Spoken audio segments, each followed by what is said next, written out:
Paper ತೆಗೆದ್ರೆ exam ಬಿಡ್ತೀವಿ sir. ಅವ್ರ ಏನ್ರ ಒಳಗೆ ದಾರ ಅದೇನು ಅಂದ್ರಿ ಶನಿವಾರ ಅದ ಅಂದ್ರಿ, ಅದು ತೆಗೆದ್ರೆ ಎಕ್ಸಾಮ್ ಕೊಡ್ಲೇ ಕೊಡ್ತೀನಿ ಇಲ್ದ್ರ ಕೊಡ್ಲೇ ಕೊಡಲ್ಲ ಅಂದ್ರಿ. ಮತ್ತೆ ಇನ್ನೊಬ್ರಿಗೆ ಕೇಳಿದ್ರಿ, ಅವ್ರು ಭೀ ಹಂಗೆ ಹೇಳ್ರಿ ಹೊರ ಜನವರಿ ತೆಗೆದ್ರೆ ಎಕ್ಸಾಮ್ ಕೊಡ್ಲಿಕ್ಕೆ ಕೊಡ್ತಾರ ಇಲ್ದ್ರ ಕೊಡ್ಲಿಕ್ಕೆ ಕೊಡಲ್ಲ.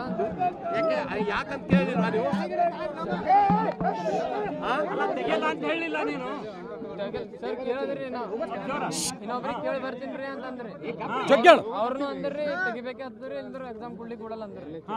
ಅದಕ್ಕೆ ನಮ್ ಹೊರಗೆ ಬಂದ್ರಿ. ಬೀದರ ಶಿವಮೊಗ್ಗ ಇನ್ಸಿಡೆಂಟ್ ನಿಮ್ಗೆ ಗೊತ್ತಿರಲಿಲ್ಲ, ನೀವು ವಾದ ಮಾಡ್ಲಿಲ್ಲ ಅವ್ರಿಗೆ ಸರ್. ಫಸ್ಟ್ ಅಂದ್ರಿ ಅವ್ರು ಅಂದ್ರ ಇನ್ನೊಬ್ ನೀವು ಇಬ್ರಿಗೆ ಕೇಳಿದ್ರಿ ನಾ ಅವ್ರಿಬ್ರನ್ನ ತೆಗಿ ಅಂದ್ರಿ, ಅದ್ ಸಲಕ್ ತೆಗ್ದ್ರಿ. ಏನ್ ಮಾಡಿದೆ ನೀನು ಅವಾಗ? ಇಲ್ಲಿ ಹೊರಗೆ ಬಂದ ಪಪ್ಪನ ಕೈದಾಗ ಕೊಟ್ಟೋದಿ. ಅದು ಮತ್ತೆ ಏನ್ ಅನ್ನಿಸ್ತು ನಿನಗೆ ಜನವರಿ ತೆಗಿಬೇಕಾದಾಗ? ಧರ್ಮಕ್ಕೆ ಇದು ಮಾಡ್ಲಿತ್ತಾರ ಅಂತ ಅನ್ಸೋದು. ಬೇಜಾರಾಯ್ತಾ? ಅದು ಅದ್ರಲಿಂದ ಏನೂ ಆಗಲ್ಲ, ಚಿಟ್ಟಿನೂ ಒಳಗೆ ಇನ್ನೂ ಮಾಡಕ್ ಬರಲ್ರಿ. ಅಂದ್ರೂ ಅದ್ರಲಿಂದ ಮೆಟಲ್ ಇಲ್ರಿ, ಅದು ಇನ್ನೂ ಮಾಡಕ್ ಬರಲ್ರಿ. ಮೆಟಲ್ ಇಲ್ಲ ಏನಿಲ್ಲ, ಬೆಸ್ಟ್ ಥ್ರೆಡ್ ಅದ ರೀ. ಅದು ನಮ್ ಧರ್ಮ. ನಿಮ್ ತಂದೆಯವ್ರ ಕೈದಾಗ ಕೊಡ್ಬೇಕಾದಾಗ ಅಳ್ಕೊಂತ ಕೊಟ್ಟಿ ಅಂತಲ್ಲ? ಅದು ಕಣ್ಣೀರ್ ಬಂದ್ರಿ, ಸ್ವಲ್ಪ ಕಣ್ಣೀರ್ ಬಂದಂಗ ಅದು. ಯಾಕೆ? ಮತ್ತೆ ಹೆಂಗಸ್ರಿ ಎಲ್ಲ ಪರಗಳಿಗೆ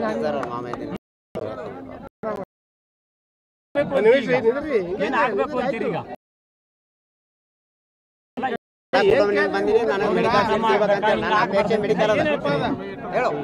ನಮ್ಮ ಬಡ ಕುಟುಂಬ ಮೆಡಿಕಲ್ ಸೀಟ್ ಸಿಗ್ಬೇಕ್ರಿ.